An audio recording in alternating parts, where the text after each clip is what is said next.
We are at the 75th Annual Convention of the American Bell Association in Knoxville, Tennessee, and we're going to be looking at an exhibit of miniature bells.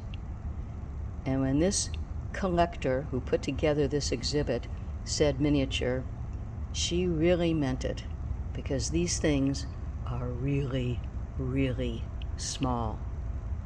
And when I say really, really small,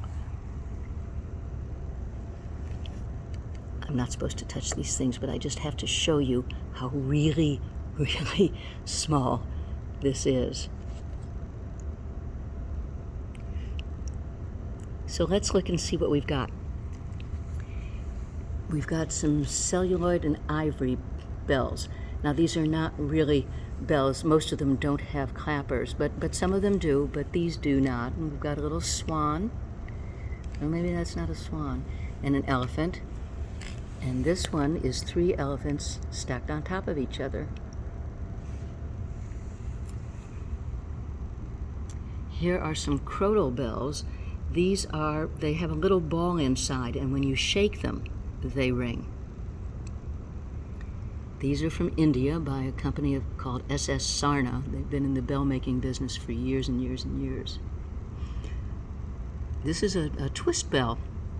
You turn the top part here, twist it, and the bell rings inside. A Mexican sterling.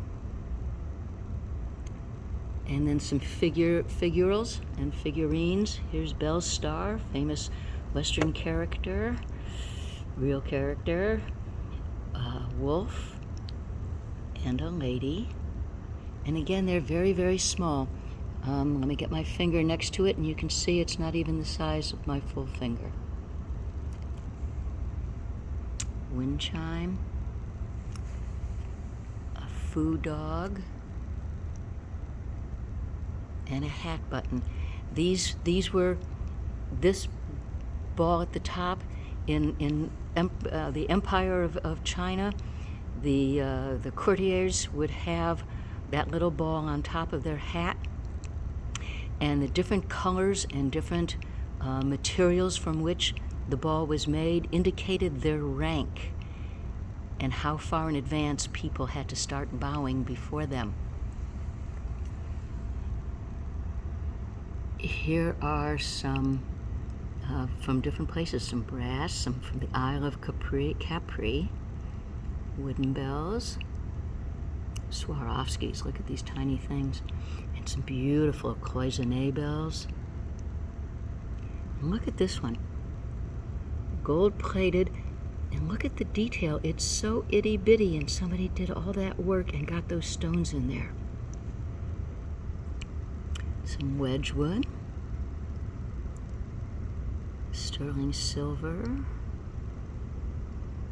brass, itty, itty, itty bitty tiny railroad bell.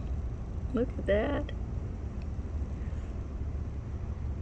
Swiss cowbell and a sheep bell. It's going to be a small, small animal. And then what have we got here? A metal pagoda. Looking up inside, and a lady in her robe and her gown and robe.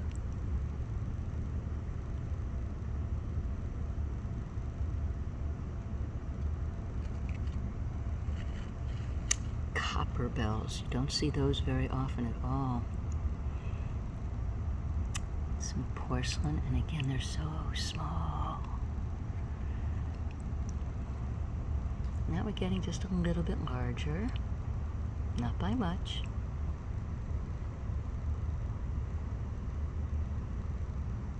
And some of the wedding cup bells.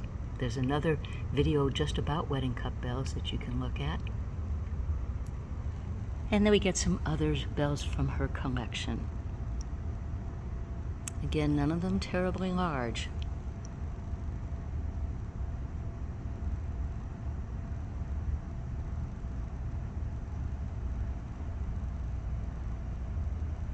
Look at the faces on these two. Isn't that great? And then over here, we have some wedding bells. Now, normally wedding bells are quite large. You don't ring any of them by holding the handle because the handle can separate.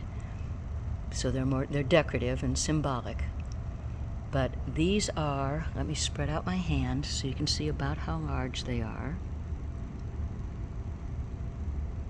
I have small hands, so maybe we're talking about 7.5, 8 inches. Most of the big wedding bells can be double that. Really, really large. So I guess that's why she calls these the miniatures. But aren't they pretty? Look at the workmanship, the detailing, the spirals. Just lovely. But here's the truly, truly, truly miniature one. I don't even have enough words to say how small this is.